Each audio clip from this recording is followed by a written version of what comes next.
Kate Middleton et Meghan Markle sont arrivées à Westminster Hall dans des véhicules séparés. Elles étaient toutes deux vêtues de tenues similaires, à un détail près, la broche et les boucles portées par Kate Middleton à la boutonnière de son manteau appartenant à la reine Elisabeth. Meghan Markle porte quant à elle des perles offertes par la reine Elisabeth II. Meghan et Kate sont les seules à arborer une voilette sur leur chapeau. Arrivées dans deux véhicules séparés, Kate Middleton dans la voiture de la reine consort Camilla et Meghan Markle dans une voiture qui les suivait. Les princesses étaient vêtues d'un look en tout point similaire, portant un bibi à voilette noire, ainsi qu'un manteau et une robe assortie. Toutefois, à la boutonnière de Kate Middleton figurait un bijou inédit qui marque une vraie différence avec sa belle-sœur. Les bijoux de la reine portés par Kate Middleton et Meghan Markle réussissant à mettre leurs différends de côté, Kate, William, Meghan et Harry sont apparus unis devant les sujets de la reine il y a quelques jours, ce qui a représenté un symbole fort, après des mois de querelles et de brouilles entre les frères et les belles-sœurs.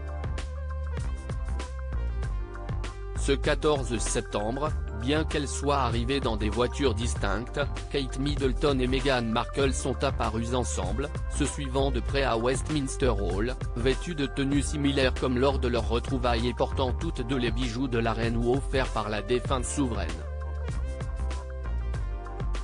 Kate Middleton, nouvelle princesse de Galles comme l'était sa belle-mère Lady Diana, portait des boucles d'oreilles appartenant à la souveraine Elisabeth II.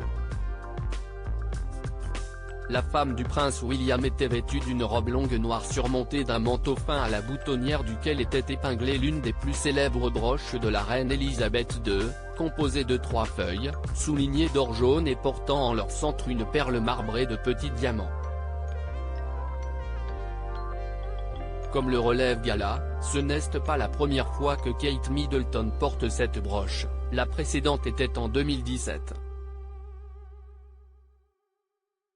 La reine Elisabeth II elle-même ne l'avait portée qu'une seule fois, en Corée du Sud, en 1999 selon nos confrères.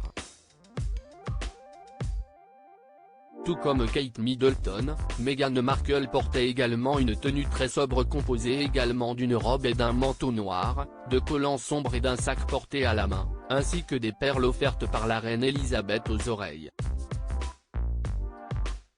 Bien qu'elles n'aient quasiment échangé aucun regard, les deux belles-sœurs portaient un bibi noir surmonté d'une voilette, qu'elles étaient les seules, dans la famille royale, à arborer. Tandis que Meghan Markle avait remonté ses cheveux en chignon, comme à son habitude, Kate Middleton avait quant à elle lâché ses cheveux longs, sous son chapeau. Très digne et sobre, la princesse de Galles et la duchesse de Sussex ont réussi à attirer les regards sans jouer des coudes, et sans l'ombre d'une concurrence, ce qui aurait été particulièrement mal vu par les Britanniques, vu les circonstances.